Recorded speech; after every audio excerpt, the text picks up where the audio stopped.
Best ফ্রেন্ডকে আবেগের বশে খুশি করতে গিয়ে মেয়েটির কি হলো? একটি ছেলের নিষ্পাপ ভালোবাসা নিমিষেই শেষ। পুরো বাসা ফাঁকা, কেউ নেই। চলো না আজ যাই, তোকে একটু মন ভরে আদর করব। মিম বলল, তুই আমার কাছে বন্ধু, তাই তোকে একবার চান্স দিয়েছি, আর না। বিজয় বলল, আবার যায় না, চল অনেক মজা দেব। মিম বলল, রাজু যদি জানতে পারে তাহলে শেষ করে ফেলবে আমাকে। বিজয় বলল, এত ভয় পাস কেন?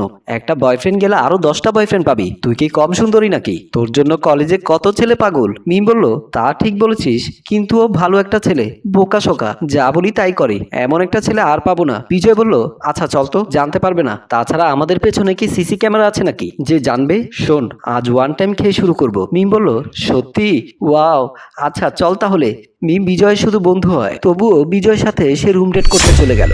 রাজু আসছে মিমের বান্ধবী অনামিকার বাসায়। দরজা খুলে অনামিকা বের হয়ে বলল, কিরে দোস্ত, কি অবস্থা? হঠাৎ আমাদের বাড়িতে তোর পা? কত করে বলি, কোনোদিনও আসিসনি।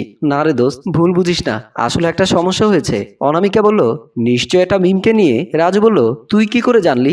আমি তো তোকে কিছুই বলিনি। অনামিকা বলল, না বললেও জানি। সেটা আমি কেন, সবাই জানে তুই মিমকে কতটা ভালোবাসিস। আচ্ছা কি হয়েছে মিমের? রাজু বলল, আজ ইফতির বার্থডে, আমি মিম ও বিজয় সেখানে যাওয়ার কথা, কিন্তু মিমের মোবাইলে কল যাচ্ছে না। ওদের বাড়িতে কল দিয়েছি, বলল বের হলো অনেক আগে। অনামিকা বলল, তাহলে বিজয়কে একটা কল দিয়ে দেখ। রাজু বলল, বিজয় নাকি আজ আসতে পারবে না, পরিবারে নাকি সমস্যা হয়েছে।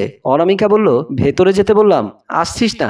যাক, তাহলে তুই তবুও সবাইকে ফোন দিয়ে দেখ। রাজু আচ্ছা ঠিক আছে বলে, ধন্যবাদ দোস্ত, যাচ্ছি তাহলে, এই বলে চলে গেল। অনামিকা ঢুকে গেল। রাজু সিঁড়ি দিয়ে নিচে নামতে আর ফাহিম তাকে দেখে বলল, কিরে রাজু, কই গিয়েছিলি? রাজু বলল, একটু অনামিকার বাসায় গিয়েছিলাম। ফাহিম বলল, আচ্ছা তোর সাথে কি মিমের ব্রেকআপ হয়েছে? রাজু বলল, কেন, এ কথা কেন বললি? ফাহিম বলল, না, আসার সময় দেখলাম একটা সিএনজিতে মিম আর বিজয়কে, তারা একসাথে বিজয়ের বাড়ির দিকে যাচ্ছে, সুন্দর কাপড় পরিধান করেছে দেখলাম। রাজু ফাহিমের কথায় যেন কিছুটা সন্দেহ জাগ্রত হলো। ফাহিম বলল, মিম গেছে বলে তুই কি মিমকে সন্দেহ করিস? রাজু বলল, আগে করতাম না, একটু আগে থেকেই করি, যখন থেকে তোর কথা শুনলাম। ফাহিম বলল, কিভাবে? রাজু বলল, বিজয়কে ফোন দিলাম, ও বলল বাসায় সমস্যা হয়েছে, কিন্তু তুই বলছিস বিজয়ের বাসার দিকে যাচ্ছে। ফাহিম বলল, আচ্ছা ঠিক আছে চলি তাহলে, এই বলে দুজন দুদিকে চলে যায়। রাজু চলে আসে বিজয়ের বাসার সামনে, কিন্তু সে ভেতরে যেতে ভয় পাচ্ছে। সে উপরের দিকে তাকিয়ে ভাবছে, হে আল্লাহ, তার ধারণাটা যেন ভুল হয়, সন্দেহটা যাতে ঠিক না হয়। ভেতরে গিয়েও কি বলবে? ও তো কোনো কাজে আসতে পারে, কোনো বই নিতে। রাজু কলিং বেল চাপ দেয়, কিন্তু কেউ দরজা খোলে না।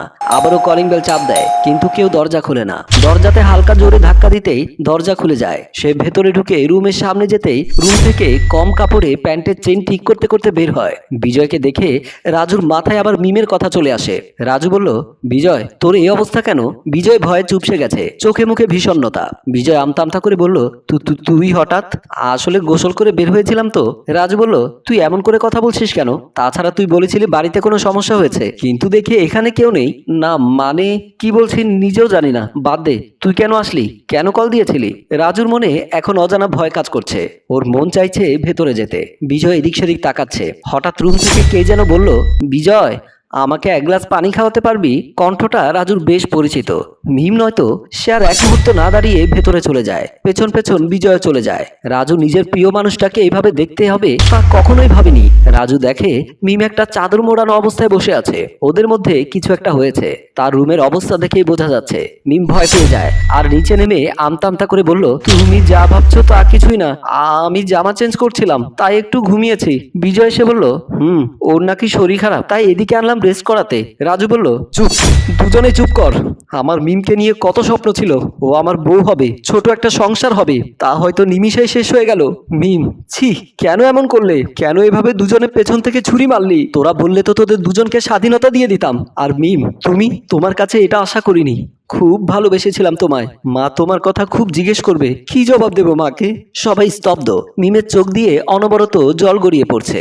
আর রাজু হাত জোর করে ক্ষমা চেয়ে বলল, পারলে তোমাকে নিয়ে স্বপ্ন দেখার জন্য সরি, এই বলে চলে যায়। আর মিম কেঁদে কেঁদে মাটিতে বসে যায়। সময় তো দর্শক, আপনারা কি বলেন? বেস্ট ফ্রেন্ড কি সারা জীবন বেস্ট ফ্রেন্ড থাকে?